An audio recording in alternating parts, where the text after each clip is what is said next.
Why, as Christians, do we no longer follow the entire Old Testament law? Is it because we pick and choose what we follow, or is it because God changed?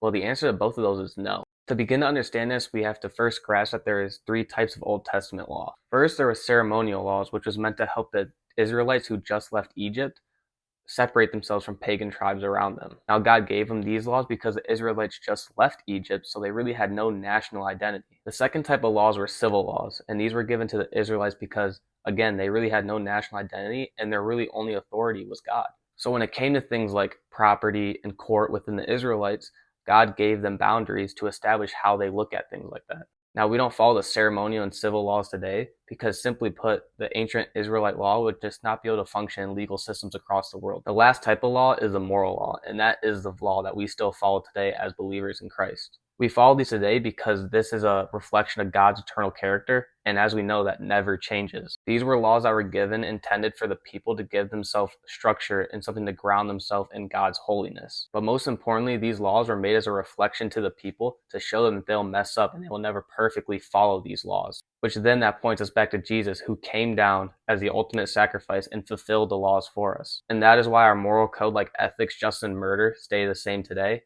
but things like mixed fabrics don't.